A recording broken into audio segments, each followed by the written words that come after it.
we want everybody, we want everybody to get a sense and understand the strategic prevention framework and what it can do. Okay, so here we go, y'all.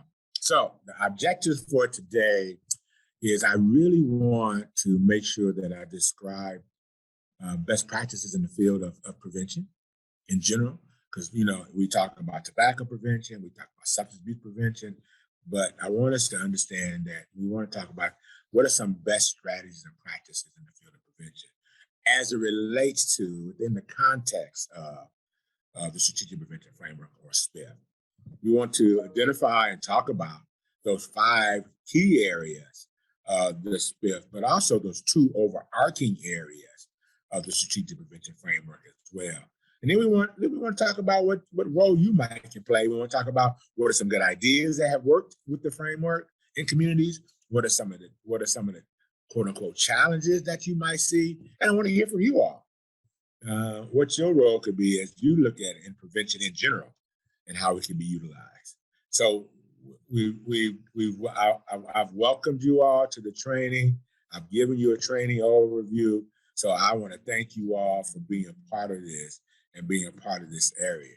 I want to start you off with a story that really is reminiscent of who we are in our communities and what you all believe in. And I'm sure, and I know some of you have heard about the starfish story, but I think it has relative relation to what we're trying to accomplish here. That was when a little boy was on the beach, and that person was walking by, older guy was walking by, and he was watching this little boy take one starfish at a time that was on the shore and throwing it over back into the water. And so the older gentleman asked the youngster, what are you trying to do? And he said, I'm trying to save this starfish. And he's seen that this young guy had there must have been 40 or 50 starfish that was already in the sand. And he said that, I don't know, it's a lot of starfish being brought on. I mean, I don't know if that's going to be an impact in trying to save them. As he picked up one, he said, for this starfish, it will have an impact.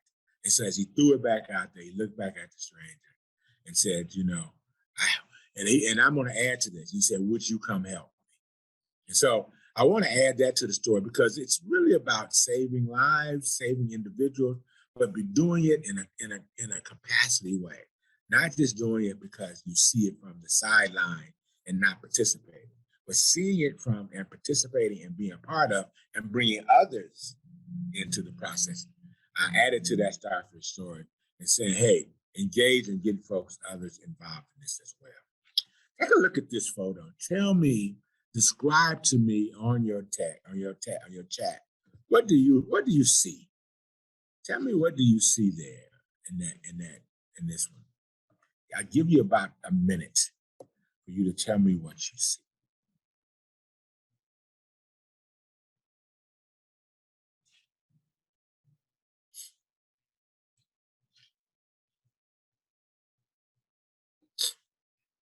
I hope folks are chatting. Put it in the chat box. Tell me what you see.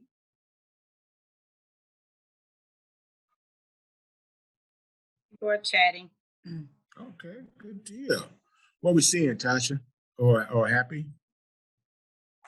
We're seeing basic human needs not being met, so can't focus on school or anything else. Look at the illustration of root causes, disparities. Love it. You guys are on top of it. How to you have so much going on, especially when you're hungry, or on home or at home or no home and ill.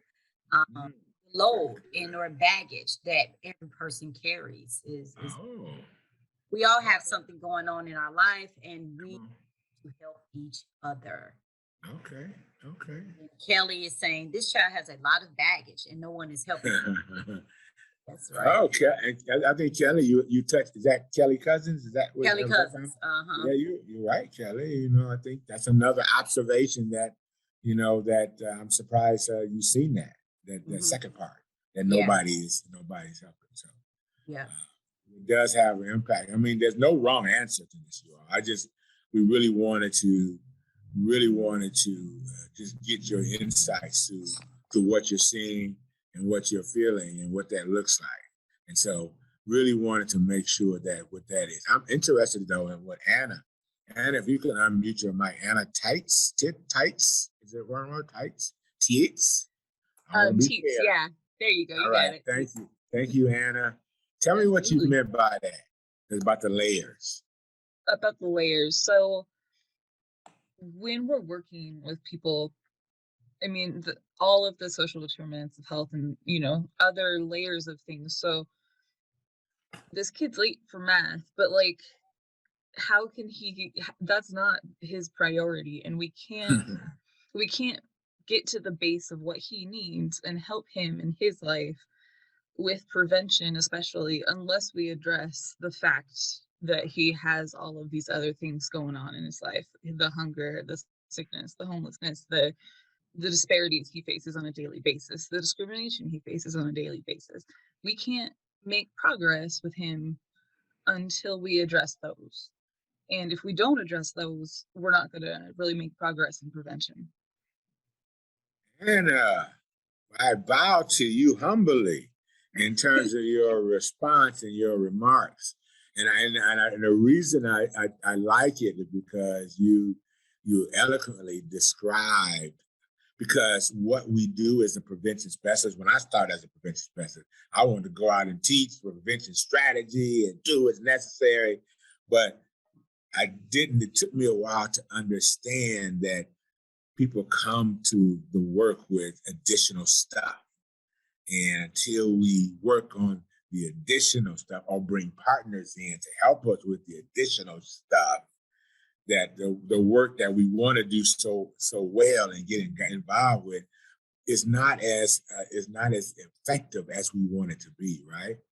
And so that's, you said it right on the head. And until we understand that, how it's interwoven and how the layers are there. Not saying that you can't provide that awesome training or whatever, or the knowledge base, but you have to understand and you have to be a part of the true solution of engaging partners to impact the children that are getting the services. So thank you for that. Thank you for that as well. I appreciate that. I think that's critical. Oh, Kelly, you mentioned a word in yours. Tell me a little bit about what you meant by that, your last comment, Kelly. Unmute your mic. You mentioned a word that I really pay attention to lately. I think you're referring to the stigma. Ah, ding, ding, ding, Kelly. Tell me what you meant by others are looking at him and might signify stigma. Tell me what you mean by that.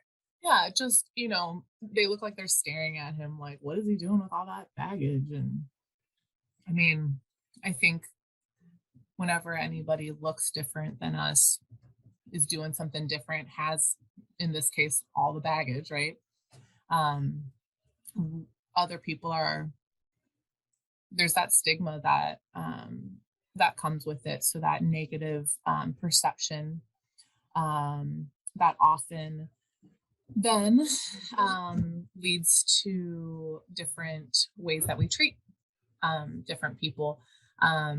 So, I mean, especially the little, I think the girl with the backpack is like, what is happening with this this person? Why has he got all this stuff? And I think that's the case with people who are dealing with a lot of stuff. It's not only are you dealing with that stuff, but you're dealing with other people's perceptions of you dealing with it and how you're dealing with it and all of that.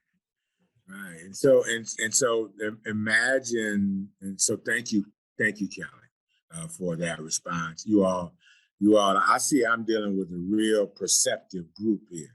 So I need to stay on my P's and Q's with y'all, but I love it. Between what Anna said and what Kelly has said as an example of what we're trying to see is that the importance of, how we deliver, the process that we use to deliver, and how we engage others to be a part of the delivery is just as important as the actual product that we're going to deliver. I hope that made sense to everyone. Because clearly, clearly for us as the ones that want to do what's right for the community and help and engage for our, and I have to tell you, I got involved with prevention because I had children. So I had a with them. I went to a radio station, WIFM. I had a what's in it for me part that allowed me, if you will, to say I need to impact not my children, but the other children that will impact my children.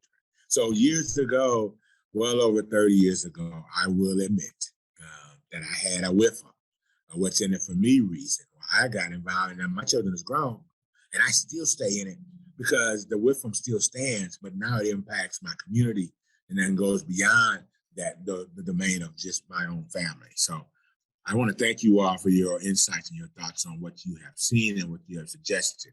But yes, understand that the strategic prevention framework really wants us to touch on a lot of things, particularly what both Anna and Kelly sort of touched on too, as well, more importantly.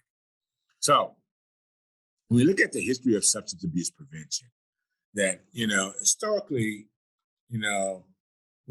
prevention has really, and I can say even the broad base of prevention, but substance abuse prevention started out as very individual centered, very focused on, that one individual, that what we need to do.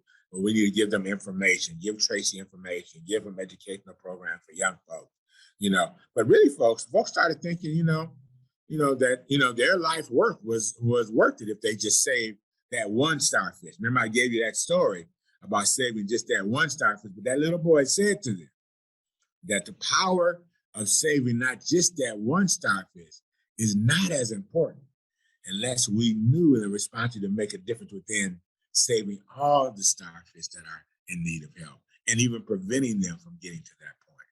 So we know prevention in general went from just saving one person to really how can we impact that? And I have to ask you, as we go down this road of looking at it and the historical perspectives of prevention, we know that prevention really focused on the aspects of engaging, of engaging folks in a broader sense. And that the more we impact, the more impact that we have on a broader population. Tobacco prevention has been the most profound example of broadening its impact on just saving one person's life to really impacting a multitude of individuals in a level. We are now at this point where we're seeing systems and prevention, all kinds of prevention, following the models of tobacco prevention and others, that population level change is critical. What do it do? By doing this, it empowers a broad base of folks, and that it enhances a whole network of social support to make this happen. We know that when we look at prevention, is a very proactive thing. So when we look at how to reduce tobacco use by young folks, how to reduce, keep young folks from not even using the vaping, we know that when we're talking like that level, we're trying to be proactive. And what that means is that we're looking at the process that empowers us as individuals and as peers and as family and as school systems and as communities to really meet the challenges of whatever we have going on in our life. We've seen it, being proactive as much as we can with just the other examples, of being proactive in any kind of prevention. Take a few minutes and put in your text, what other examples of prevention proactiveness have we done in the lives and the history of our country? If you know of any, just take a few minutes and kind of text down give me some examples of what that is.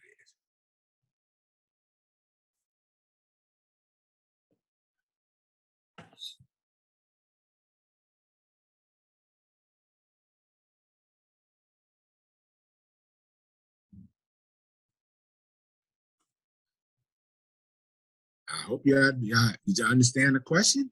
I was going to say, can you repeat? Oh, thank you. Who's that? Who's that got on the screen and said that? Teresa. Oh, Teresa, thank you. Thank you. So I want to know, just tell me some examples where we've seen that we've taken a broad-based approach to be proactive in prevention in our society. In the chat box, we have okay. Wrap around, make the healthy choice the easy choice, media campaigns, policy change, laws, providing mental and emotional support frameworks and safety nets. We need to be better at it, though. I love policy review and changes. Mm-hmm. Oh, okay. Who's that last one that said we need to be better at it? Who's that person? You have a name? That's me. That's Anna. Anna, you're on your P's and Q's today, Anna. What do you mean by that? We have to have that, like, just like we have to have that understanding of what we are walking into, a multi-layered, multifaceted situation. We have to have a social and emotional framework that is going to support people that we are helping with prevention. Because if they are burnt out, worn out, stressed out, they're not going to be able to retain any of the prevention information that we're able to give to them or use any of the resources that we have. So we got to start at that level and make sure they can retain that and access that first. Awesome. Thank you. Thank you for that. So being prevention and being proactive is critical. And that if we're going to make change, we're going to really have to impact that change by engaging and using a broader aspect of individuals. Now, we do know this. We do know that there are risk factors in our communities, right? And they're broad, and they're broad in so many different ways. And I always say, and as some of you already know, prevention, that I like to put them in domains. I like to give examples. First, there's that individual domain, me, Tracy, individual, that there could be higher incidence of alienation. You see the list of what the risk factors are there. And then my friends who hang around with Tracy, my peers, there may be some of those risk factors engaged in this as well, as you see there in front of you as well. So we know that there are risks. And then within my family or my extended family, there may be, and possibly will be, some higher levels of risk that exist as well. And even at the domain that we know from the school setting, that when I go to school, either if I'm going to my grade school, going to my middle school, going to my high school, and yes, even hanging out in my college setting, that there are incidences of risks. And the stronger the risks are, the stronger probability of negative or bad behavior. And even with the community setting, there are some risks. So these domains, and now there's a sixth domain that have been added, and that's the faith domain. And so within those areas where we see risk take place, that we have to reduce that risk and increase what we call those protective factors that we see in our communities. We have to buffer them and engage them in those. Now, these things, both risks and protective factors, y'all, came from Dr. David Hawkins and Dr. Richard Catalano, out of the University of Washington, social development strategy that they developed back in the mid-70s. It has the longest amount of research that still exists today on its impact on communities and impacting a broader sense of prevention. And the SPIF was really helped, once in a sense, created around with their insights around this understanding of what the strategic prevention framework can do to impact both the risks and the protective factors in our lives and impact our communities in a broader sense. We also know that even within this framework, within our community, there's some dynamic, right? There's some cultural dynamics that we have to deal with, right? Politics, y'all. right? But maybe not in your communities. Maybe not in your community. But there are some communities that have to, in fact, have to deal with the political, some of the dynamics of politics. Some have to deal with the faith community, right? And some of that stigma or what that engagement can be. Some can have to deal with that, as we see it as of late, this whole surge of grassroots movement that can impact our communities in both a negative or positive way, depending upon how we see it. We also know that the economic piece plays a cultural dynamic in how we're to really engage and impact prevention and whatever kind of prevention we're looking at. And then we also know that no matter how we do it, that the traffic levels in terms of where we are, where we located, auto traffic levels really play an impact on how much is going on in our communities. We know that in good prevention, in good behavioral health, there's this continuum. The Institute of Medicine, your tax dollars, I'll let that settle. Your tax dollars, you can go to it anytime and go online, learn about the Institute of Medicine. As a matter of fact, however we all feel about it, the Institute of Medicine was highly involved with our latest, most largest issue that we've had in our country, the pandemic. But it also impacts us from a behavioral health standpoint as well. And so when you look at this screen and you really take your time to understand the dynamics of how prevention can be really engaging in what we do, it's part of a broad picture of prevention, prevention, intervention, and so on. Because we know that we know we're going to have to eventually treat folks, we have to help them get back into where they are. We know that prevention is part of that continuum. That we as a community, it says to us that don't just leave out one part or the other. Know that we're part of a full continuum and that we have to be engaging with each other's partners to really be successful in what we want to do. Thus, the creation of what has now taken over, not just in some areas, but in a lot of areas, what we call the strategic prevention framework, right? And we base it around these 5 critical areas, and we'll go over them each in an individual way. But then we have 2 that we see as overarching to these 5 areas, and that are an impact on what we know around really having community change, being involved in the broader aspect of impacting communities and so on. What we know uniquely is that the framework or the SPIF, however you want to call it, focuses on key areas. It looks at assessing the prevention needs based on the community and however you define your community. Some define it, if you live in a small community like me in Northwest Illinois, the city was my community. The county could have been my community because it's so small.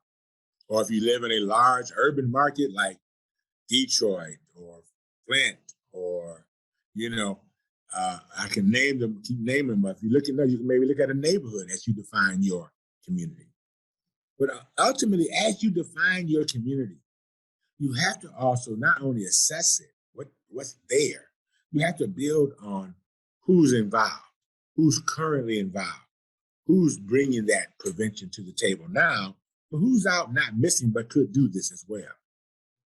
And I have to say that I found a lot of grassroots community organizations really can be involved in this effort. We also know that framework really says, okay, once you have assessed, once you have identified who's doing what, then let's bring everybody to the table and let's develop with those partners a real strategic process, right? That focuses on vision, mission, goals, strategies, right? And then finally, many of us who want to do this first, then it's time to implement. And I remember introducing this to a lot of communities and state systems back in the mid 2000s, 2006, 2008. And it was always a need to want to do the implement first and not do the other 3 first. So that was a difficult strategy of change because folks want to do stuff, but you have to, this process says, let's set it up. So when we do something, as you notice in that box, it says we will be effective community prevention, right? And then of course, I think one of the biggest pieces about the framework is that, we have to measure what we've done well, what things didn't work out, and how did it appear? Because we also want to make sure that, whatever we do, that it's having an impact and it's engaging communities in a way that's critical and it's important. So before I go further and deeper, are there any questions on what I've talked about up until this point? Feel free to put in the chat. If you have any questions, definitely want to know if you have any additional questions. No questions, okay? All right. So, I do like, go ahead, Tasha. You're muted. Okay, yeah. go ahead. I'll chat. The question about the slide deck, will it be shared? So everyone, yes, we share the information right following the training. After you finish your, you'll get a Zoom link, Zoom survey. Sorry, you get a survey you will have to take, and you will also receive the PowerPoint deck. So thank you for asking. Allow me the opportunity to let everyone know that. Oh, good, awesome. So we know that if these are the key aspects of the framework, then what are the features? Well, we know this. There's one feature is that when you do something, you're making a decision in prevention that has a reason behind it. It has a data reason behind it. And not only a data from qualitative or numbering, but also from quantitative, data-driven decision-making. That's what unique about the SPIF is. They say, we've said as we created it was, hey, make sure that you do both qualitative, what does the statistics say, quantitative, what the statistics say, and qualitative, focus groups, surveys, that kind of stuff. So we know how people are feeling, and you combine both of those to really make your decisions on where you want to go from a data-driven process. But also, secondly, this process says, we want to do what one would call outcome-based prevention, right? And I try to simplify that term from outcome, and I always tell people what we mean by that is that we're talking about a change in knowledge, a change in attitudes, or a change in behavior. So we want to be able to measure from whence we started what we started intervening with till later on after we got our plan in place and we're implementing, and the evaluation shows that from the data that we've created and now we go back and get the new data, was there a change in knowledge? Was there a change in data? Was there a change in attitudes? Or was there really a change in behavior?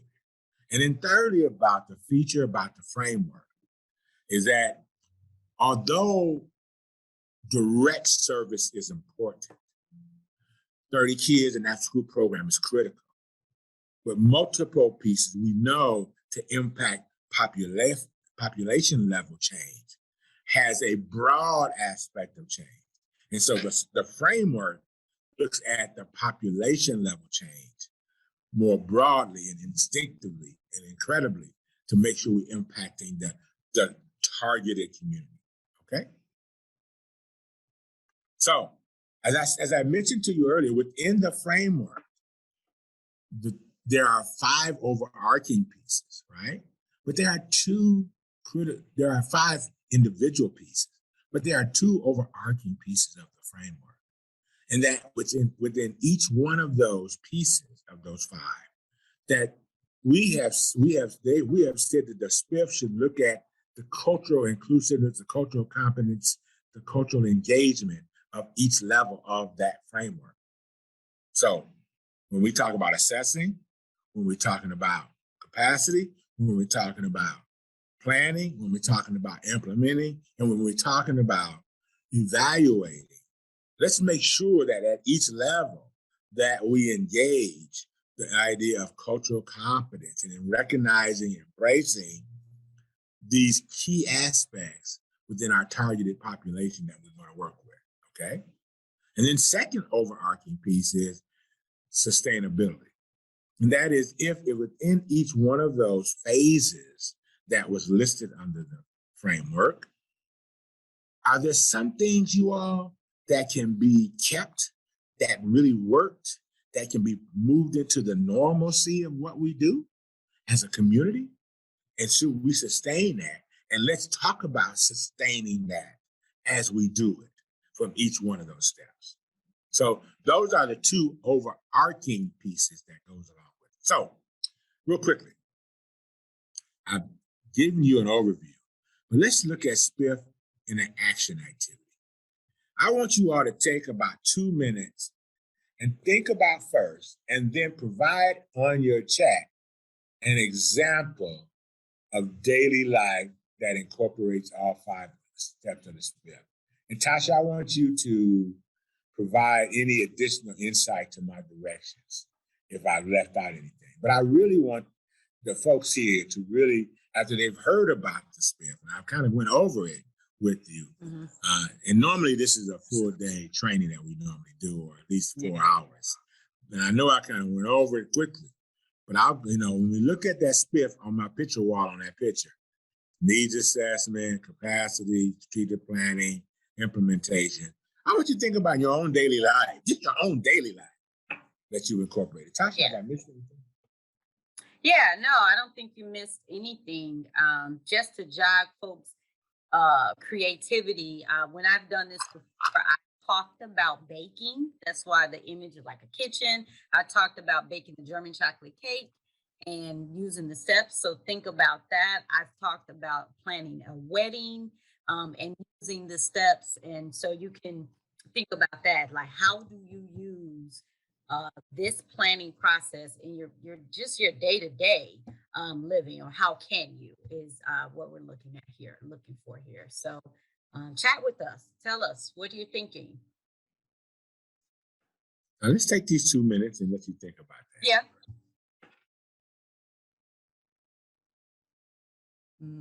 Planning an open house, grocery shopping. Yeah. Oh, could you put up the slide with the steps? Oh, certainly. I like that. Okay, yeah. How's that? Can you see it? Yes, thank you. Good.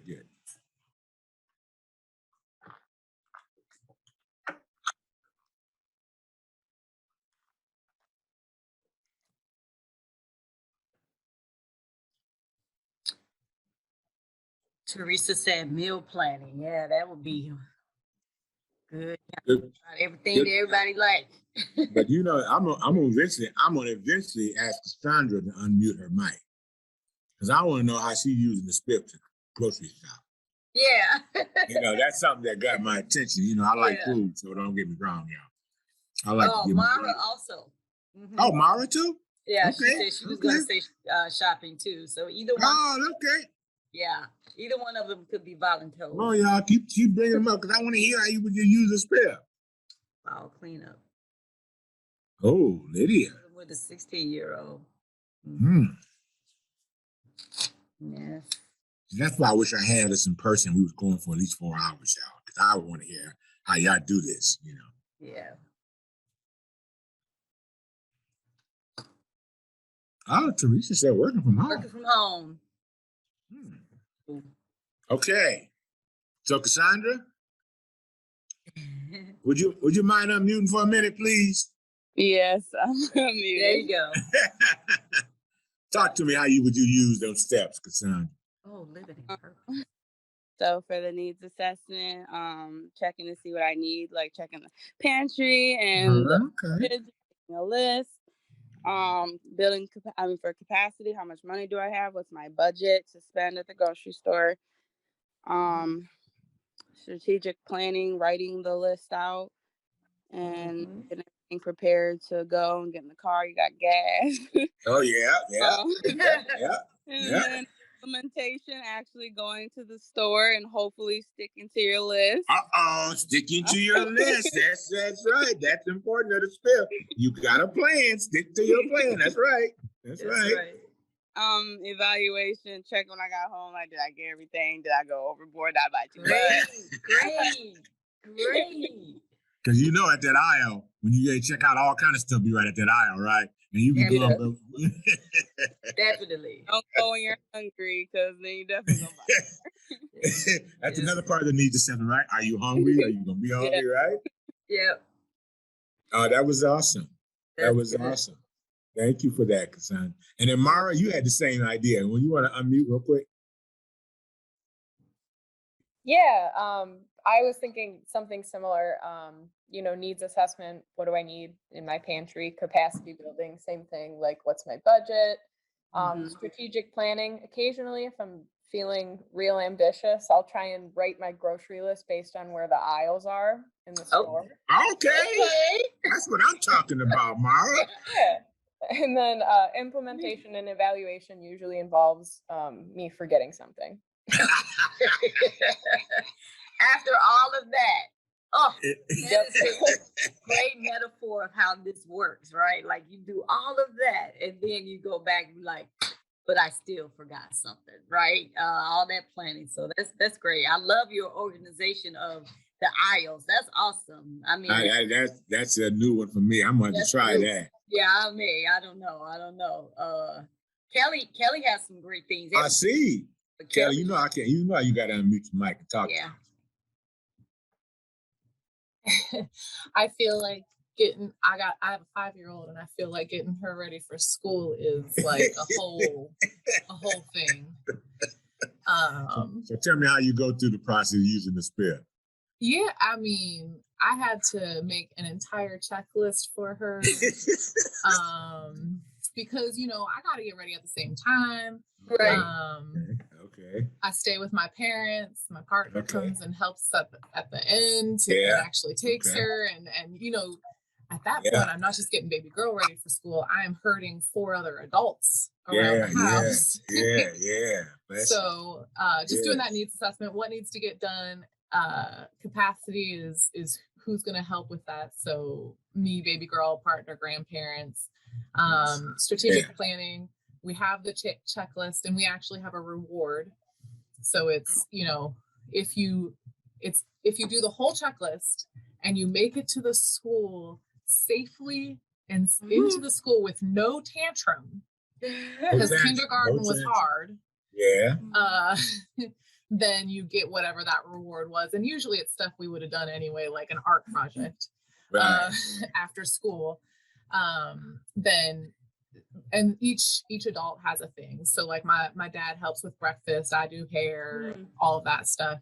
Awesome. And then we implement it, and it takes a lot of redirecting. Today, this morning, she was a dinosaur the entire time.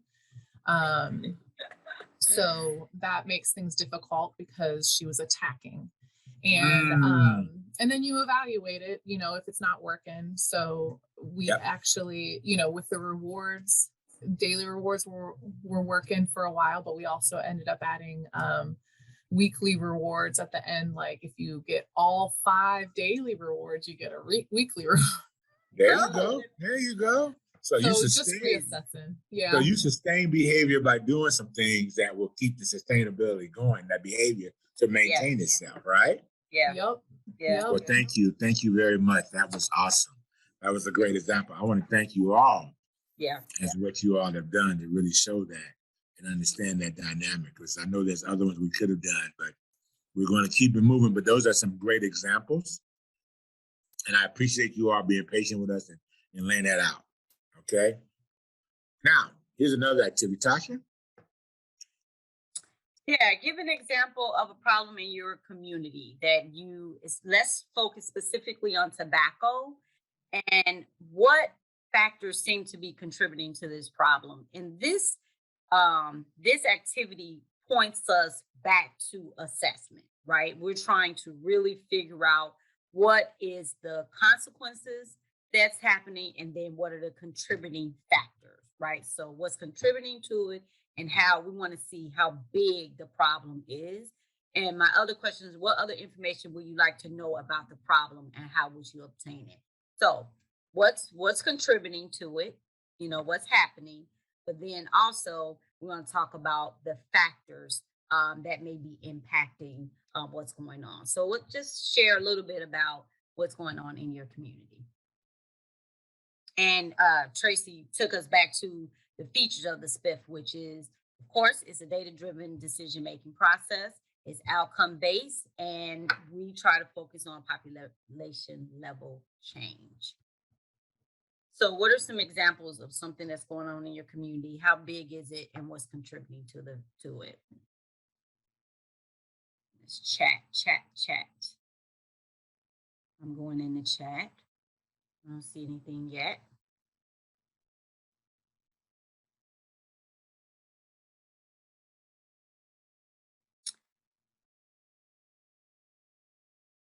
What is the access? Okay, here we go. I was going to ask a question. Vaping. Yeah, bam. I was just here in my head. The issue of vaping is going on in the community.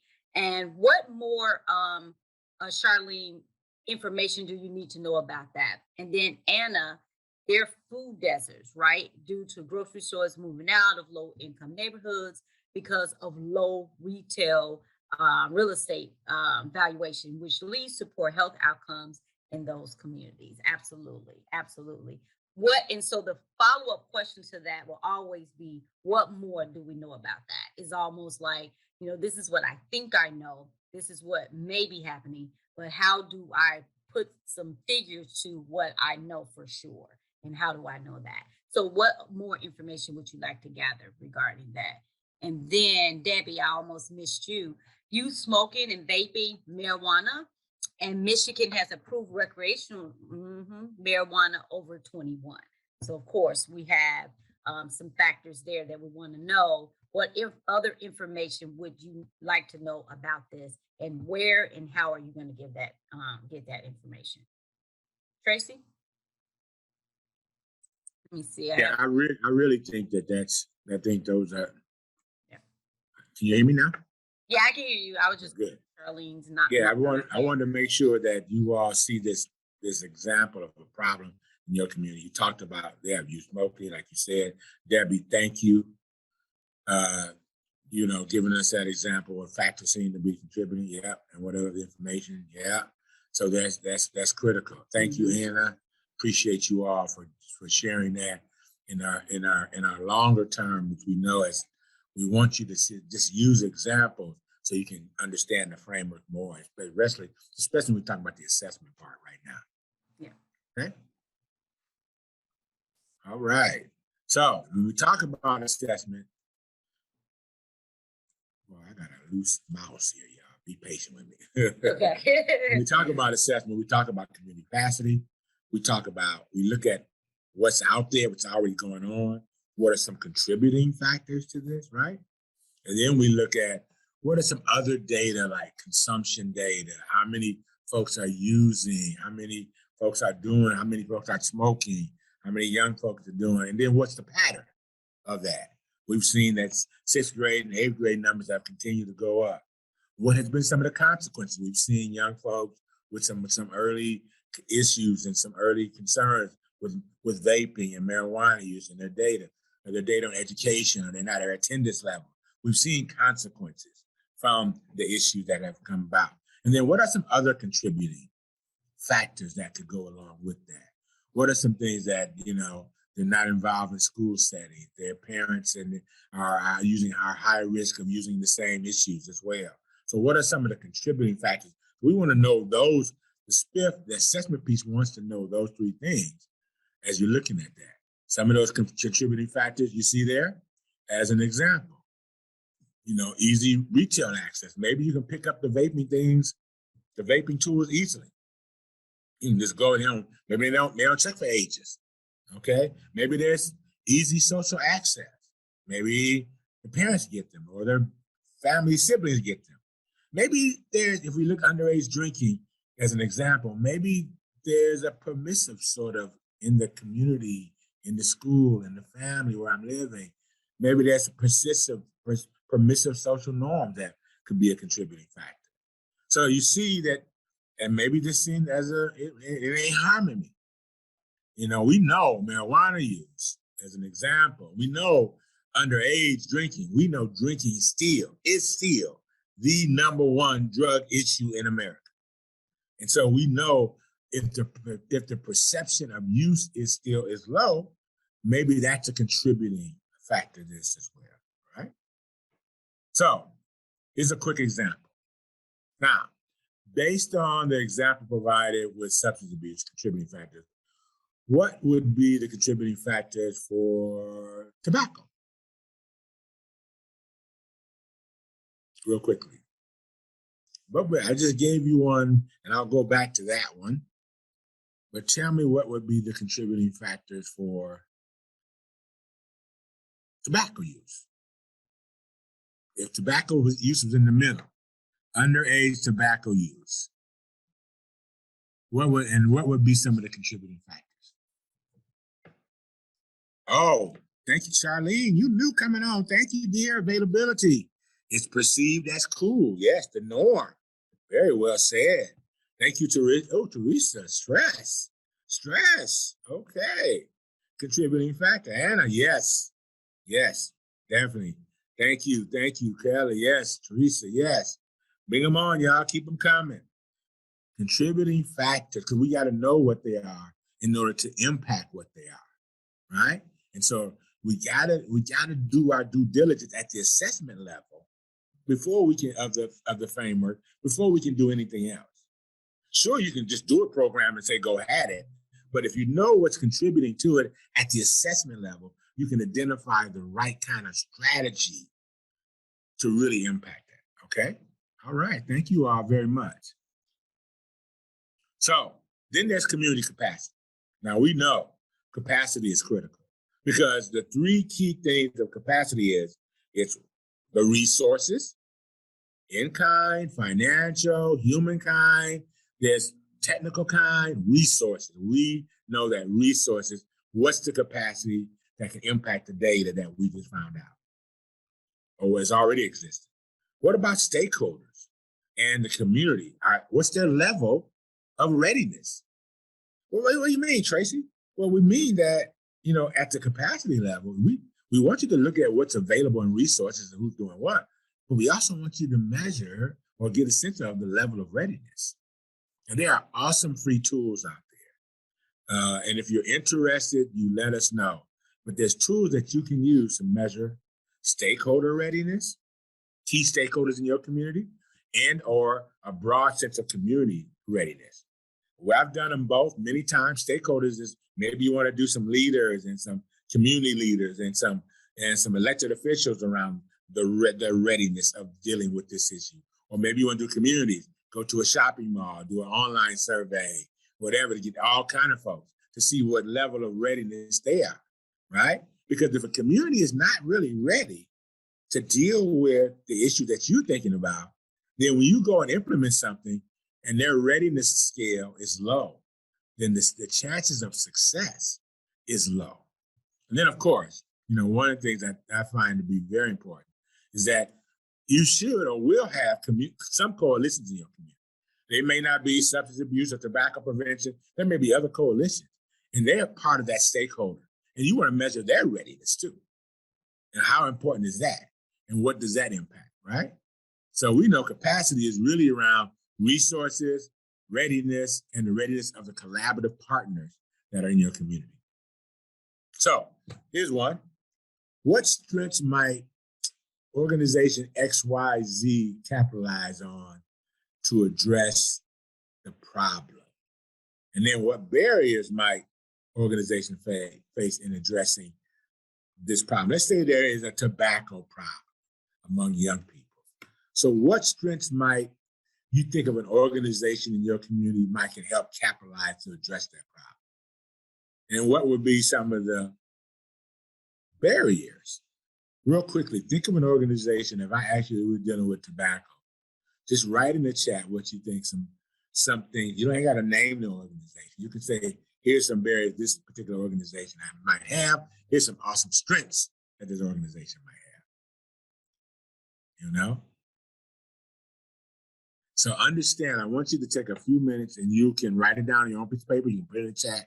But I want you to think about, as we do assessing the capacity, what would be some of the barriers? If I was asking you about tobacco and dealing with tobacco for underage, for youth, and you was asking them to do that, you would have to get them, yes, radical inclusion. Well said, Teresa. Radical inclusion. Is that in your opinion a barrier or a strength, Teresa? Oh, okay, both. Right. So like a strength for those that practice it, and a barrier for those that don't. Okay, very good, very good. All right, thank you for sharing that. So when we look at assessing the capacity, particularly of our organ, of our community, we have to ask these kind of questions. So we've looked at data and we ask questions. We looked at capacity and we've asked questions. Now, understanding this, that building capacity is, as I said before, is about resources, fiscal, human, organizational, technical. It's about resources, y'all. Finding out who's doing what they're doing, that kind of thing. And then, of course, at the capacity level, it's all about raising that sense of awareness and increasing that readiness, right? It's about, hey, taking our leadership folks and getting them involved as partners. Now, the word collaboration is spelled correctly, but sometimes we want to collaborate. We want to collaborate each other. We never want to collaborate. So we don't want to collaborate or beat folks up. We want to look at how we can collaborate and work together, right? And then we want to increase the knowledge and skills of our ability of the community to really engage itself in the prevention idea, right? Okay? So when we engage the stakeholders, we talk about those closest to the problem is critical. But then we also talk about those that are least affected. We want to get that whole target involved in this process. So now it's that step for planning. You know, planning is that key based on what we want you to do. Tasha, you got a story for them on planning? Yeah, I would take your story. I would grab something from vaping that I saw in the chat, that we see that a contributing factor is that they're selling to young people. So assuming that this is true, how do we address that contributing factor? That is what's contributing to the issue. That if you go to your corner store, your liquor store, no one is carding our young people regarding getting the vape, the mechanisms for vaping. Yeah, you know, I'm naming them wrong, but the vape. What would we do? Assuming that the community decides to address this factor, what would the next steps be to address this problem? What do you think? You find out that the store is doing that. What would we do? What should we do first? So go back to your contributing factor. What would you do? What would you do? What can the community do to address that issue of vaping? What would they do? What's their next steps in the process? They say, okay, we're going to deal with this community, this contributing. Undercover checks. Mm-hmm. Oh, cool. Who said that? Who said that? Let me see. Undercover. I did. Debbie Callison. Yep. Talk to me, Debbie. What do you mean by that? We work with youth and go into different businesses to see if the store will sell them tobacco products and vape products. Mm-hmm. Yep. Awesome. And then we also partner with law enforcement. Sometimes they actually are the ones that go in the store and act like they're another customer. Or we also let law enforcement know when we're doing them. And then we also let them know when a business has sold. And then they go back and handle it accordingly. There you go. Yeah. There you go. Yes, yes. Awesome.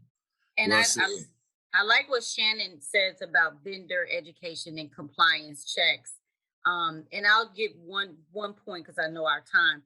I love this idea because you don't want to surprise people, shock people, you know, and then get them in trouble. Let's just assume they didn't know. We already know that they know, but let's give the community folk, because we want them to be a part of community, right?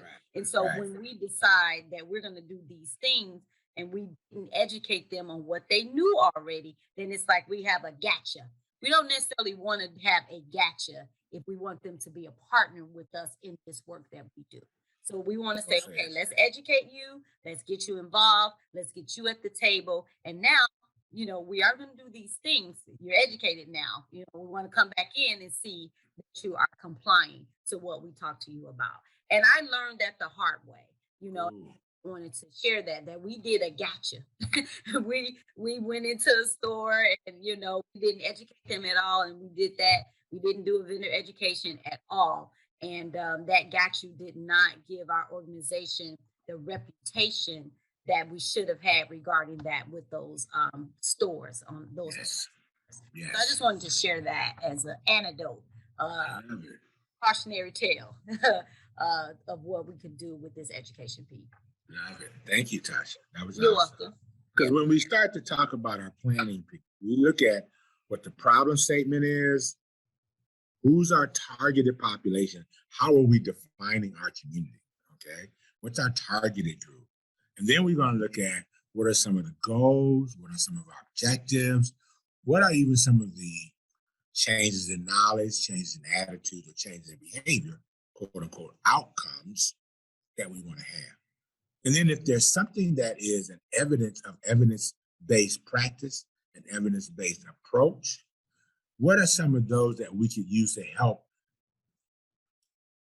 hurry or give credence to what we're trying to accomplish, right? So the one thing about the framework, it says, okay, when we know we've assessed what our data is, we've looked at our awesome capacity and who's doing what, our resources, the readiness. Now it's time to take what we know and create what that issue is. What's that problem statement? The issue is what? Who are we trying to impact? And then what are some things that we need to do as an entity to really develop goals and objectives and see how we want to change outcomes? And if we want to use something that has evidence to it to really impact what we're trying to accomplish, right? Sometimes we do it in a flowchart way, or what we call sometimes a logic model way. An example, here's what we see as the problem. Here's some of those contributing factors. Here's an example of one, right? Right here, easy access. And then here's some strategies that I think our last person just talked about what they're doing that to impact that with compliance checks, with that kind of stuff to really impact that area. And we can do some training. So the flow chart, quote unquote, the logic model really lays it out for us as we're doing our planning as to how we want to impact our community and our deal with our data that we found that was impacting our community, right? So now it's time, y'all. We can roll up our sleeves. It's time to get busy. We ready to implement now because we didn't went through them steps, and the people who are more doers in our circles are now ready because they've been patient enough, right? To wait on us to show them the data. They've been patient enough for us to talk about, our level of readiness and our capacity of our community. And now they're ready to roll up their sleeves, y'all. And now they're ready to get ready because that includes activities, that includes our timelines, that includes who's going to be responsible for what, how we're going to do it, what we're going to do. It includes all that. 3 critical areas of implementation is building capacity, using evidence-based ideas, approaches, and interventions. And then, of course, let's monitor what we're doing, if it's working along the way, or do we need to make adjustments on what we're doing, right? Okay? So, but anytime we do something that we see and we want to implement, there are going to be some changes or adaptations to fit our community. But at the same time, y'all, if we're going to make changes in something that we know that has worked, we have to still keep the core elements, or what we call the fidelity of the effort, in order to assume to make sure that we're using that. The doctor told me, and I always tell us in our word of prevention, we are the physicians of our community. If a physician told me, Tracy, you need to take 2 of these every day, 5 days a week after breakfast, then I have to be able to follow that prescription of evidence says you do it this time. Now, if I decide to do 1 a day and do it in the evening time, I've taken away from the fidelity of what it's supposed to work. I've adapted it too much where I haven't been able to do it after like I wanted to do. So when we get something that has evidence behind it, we want to have that balance of what we're going to adapt and how we're going to maintain the core elements of what we do. Okay? As we move with time, we look at process evaluation and measuring outcome evaluation. Process is what we're trying to measure as we're going through the daily direct program and what we're trying to implement while we're there. What's really working? How are we doing? What's going on? The outcome, as I said before, is what we're trying to measure, that true measure of change in knowledge, change in attitudes, or change in behavior. So when we talk about evaluation, we're just measuring what we did, and we're measuring as we're doing it, but also we want to see if we've seen a change in what we said was the problem that we first identified under the assessment part of this framework. I want to talk about these things real quickly. That is identifying key important challenges of what the SPIF is really about, okay? That you should understand that the SPIF, it's a process. It's not a program, it's a process. It's about identifying ways to customize it for our community. It's really about making sure that as you do it, that you infuse it with not only your staff, but your volunteers and your partners, so they know the process is really about, engaging them. And explaining the process effectively to our partners is so critical. So they can be along with you and not say, oh, Tracy, it's your idea, so you do it. We don't want that. And if we have to, someone has said about making, Kelly had used the word cultural humility as a strength. Making that fit for cultural aspects of the community, right? Including it within the organization's mode or the coalition's mode or the community's mode or the volunteers' mode of operation. But know this, the process is not a silver bullet to what you're trying to accomplish. It does, and it will impact the community. Important lessons I want you to take, as we talked about the SPIF for our communities, it's not a linear process. In other words, we gave you 5, and it'd be great if I could say assess, prepare, implement, but sometimes you have to go back to assess when you do capacity.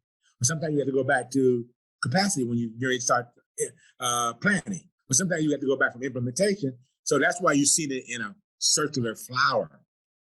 You got to use it as a foundation for program development in your communities or organizational development. You got to customize it to fit your community to make sure it works in your community. But it does provide a programmatic process and can be an awesome tool, in my opinion, for organizational process in terms of what we're trying to do as grassroots, small organizations to impact tobacco prevention. So in a sense, that's who we are and what we do. I want to take right now some opportunities for some questions and some answers first. Any questions from you all, put in the chat. Any questions that you may have at this point?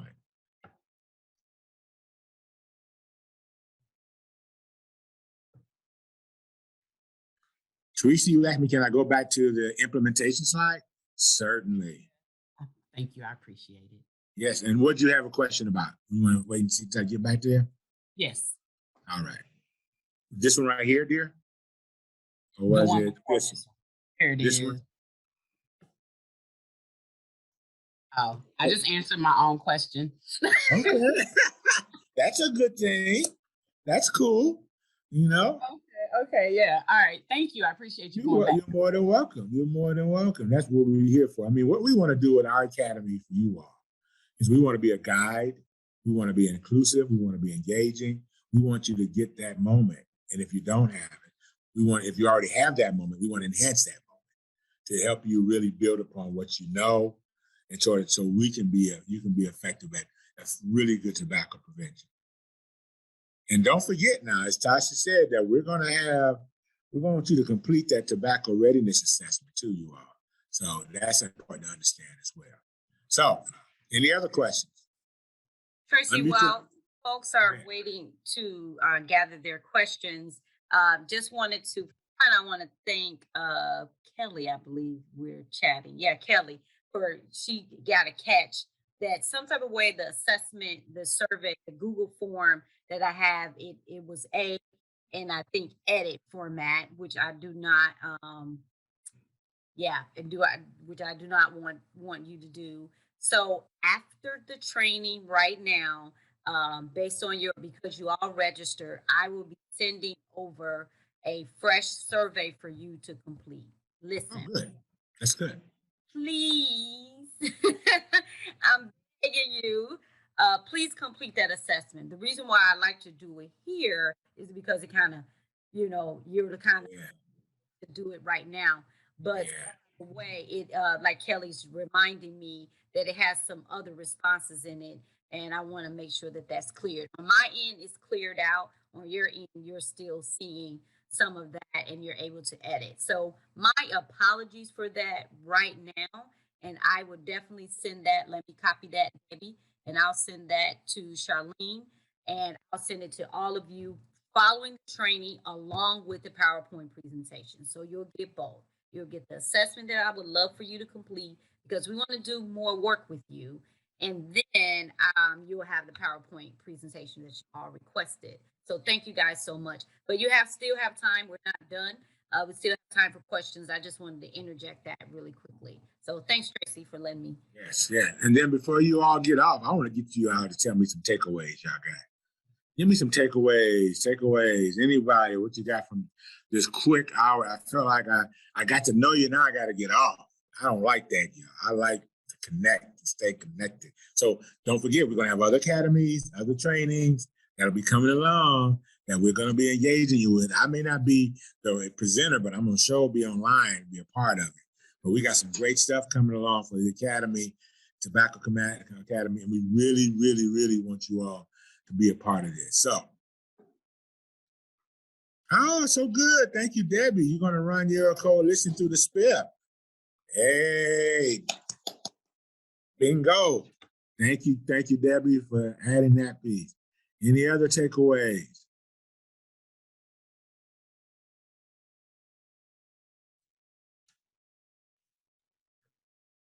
Amanda. Yes, it is. It is. That's exactly. Talk to me. Unmute your mic, Amanda. Tell me what you mean by that. I don't want to assume. I work in a healthcare setting, and I'm also part of the Detroit Wayne Oakland Coalition. And just kind of thinking of the two as models for each other is just like you're doing this as a continuous process. Like it's not just do the needs assessment once and go through it and you're done. It's it's just the whole kind of thing that you're doing. Yes, and I have to admit that one slide I usually put in here is that the SPIP is a public health model. So it's a public health. It gears itself from public health. So you're right on track for being and seeing it as a continuous process. Thank you.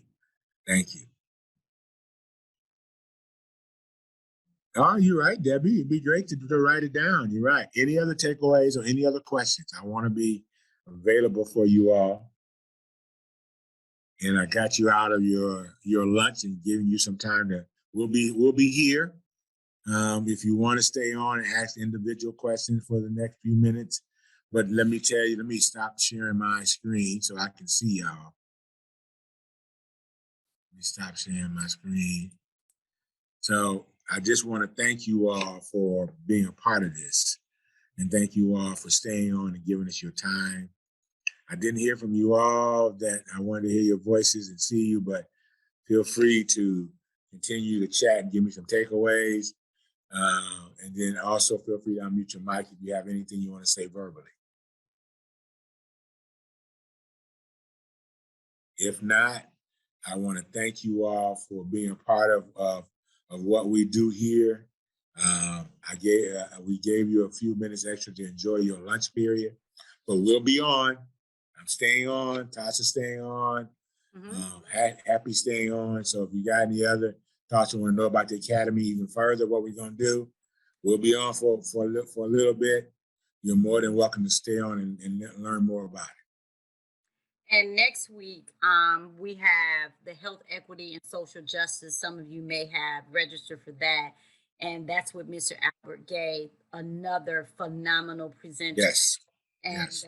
If you, as it relates to tobacco, as it relates to health equity and social justice, if you're interested in hearing more about that, again, at the end, I'll send you the link, the invitation to register if you haven't already. But I'm gonna tell you, that's going to be yes, wonderful. yes. If you love this training, because this one I love too, because like I said, I live the spiff, but I love the health equity and social justice work and the connection and correlation with our issue of tobacco and just our issues in our communities as a whole. And this is going to be a great training. So come back next week. We'll send out a reminder. Yep, Shannon, I'll send you the link for everyone who registered today. You will get information from me following the training. I'm not going to even get up from my seat. I'm going to do that right away so I won't forget. And I want you, and I want you all to remember that the framework is something that has been around since 2006 and 2007. It's now having an impact on what we do in our communities. It has a broader impact to build collaborative opportunities. And the unique thing about it is that a lot of the federal agencies recognize it as a process to use as you go after grants. And I want to thank making it count, to want to have this as a part of what you all do. Definitely want to thank the partners with making it count, that help us put this on. And we want you to know that the framework is here for you to use. It's yours. It was created by the federal government under SAMHSA, the Substance Abuse Mental Health Services. We know we only were able to give you a quick hour and 20 minutes of your time to learn it because we know there's more specifics to it. And also we want you to feel free that if you got any other questions, we would love to have this as well.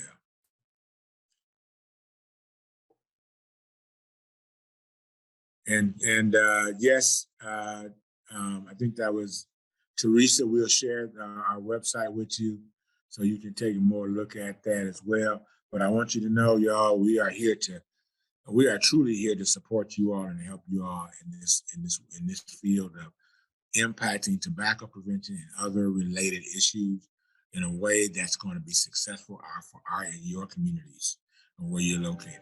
Okay.